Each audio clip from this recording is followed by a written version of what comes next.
Достар, баршаңызға сәлем. Бүгін біз осындай тюрбан түрін жасайтын боламыз. Менімен бірге болыңыздар. Міндетті түрде осылай жасап шығыңыздар. Жасалуы өте оңай. Қадамдап мен сіздерге қазір көрсететін боламын. Бұл тюрбан үшін біз королевский барқыттан және де мынандай трикотаж кусоктарын кесіп аламыз алдын ала. Міне, размерлерін жазып кеттім. Барлығын теріс қаратып алып, қазір көрсетем қай жерін тігу керек екен. Міне, размерлері осы.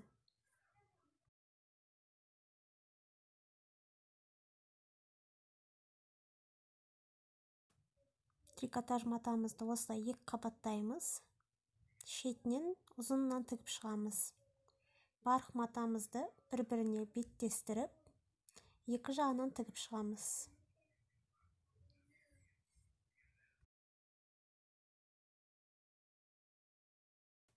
Бірінші осы жерінен тігеміз.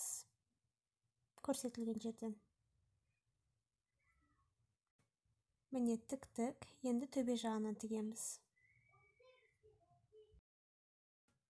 Мен байқасаңыздар барлығын оверлокпен тігіп жатырмын. Егер сізде оверлок болмаса, қолмен немесе қол машинасындағы зигзаг строчкамен тіксеңіздер болады. Міне трикотаж матамызды тігіп алдық. Енді осылай бір-біріне беттестіріп, екі кішкентай бұрышын тігіп шығамыз. Міне мына жерлері.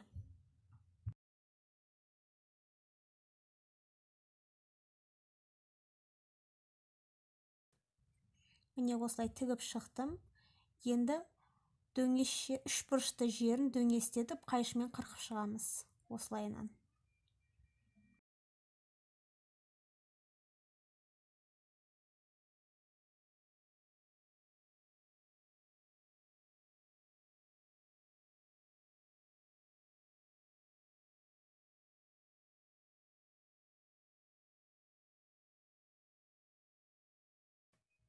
Енді барқыт матамыздың центрмен біріктіреміз.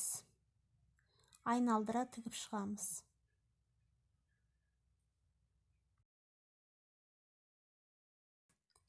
Қыздар, осы жерден менде бір қателік кетіпті. Қазір мен сіздерге көрсетемін. Кішкентай кусок матамызды арасына тігіп жіберу есімнен шығып кетіпті. Сіздер ондай қателік жасамаңыздар. Естеріңізде болсын. Қараңыздар. Мына кусок матаны тікпеппін мен. Міне мына мата қалып кетіпті.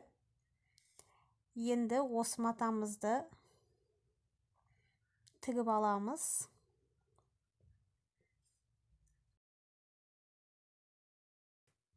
Оң қаратып, тюрбанымыздың центрін тауып аламыз да, сол жерін кішкене ғана сөгіп жіберіп, арасына кіргізіп жібереміз.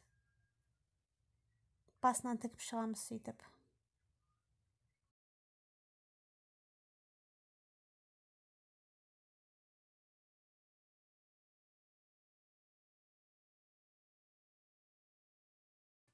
Міне центр осы жерде болу керек негізі. Осыны осылай арасына кіргізіп жіберіп, қайтадан тігіп жібереміз. Сіздер бұл қателік жасамаңыздар. Үстіңгі жағында да сондай кішкентай жерін, бір 2 сантиметрдей жерін сөгіп аламыз.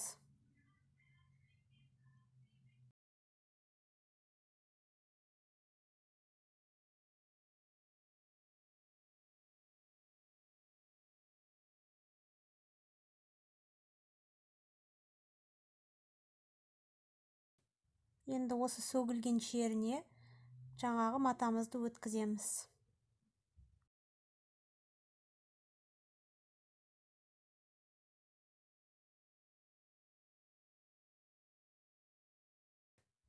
Міне өткіздік. Артынан жиырып, қол жіппен тігіп шығамыз.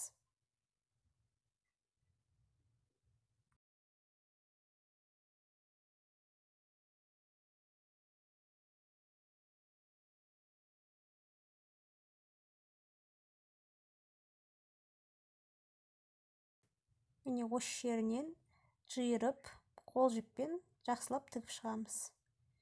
Осылай болып тұру керек. Енді арт жағын барлық тюрбандағыдай жиырып немесе резинкамен тігеміз. Мен жай ғана осылай жиырып қол жіппен тігіп шықтым. Сіздер де сөйтіп тігіп алыңыздар.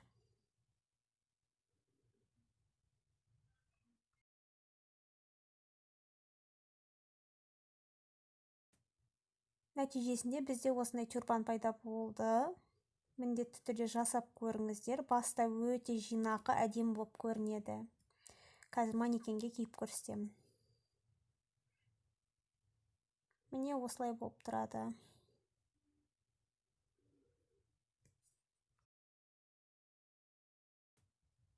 Қыздар, менімен болғандарыңызға рахмет. Сіздермен болған Маржан. Лайк басып, менің каналыма жазылуды ұмытпаңыздар. Сіздерге күнде жаңа видеомен бөлісетін боламын. Келесі кездескенше.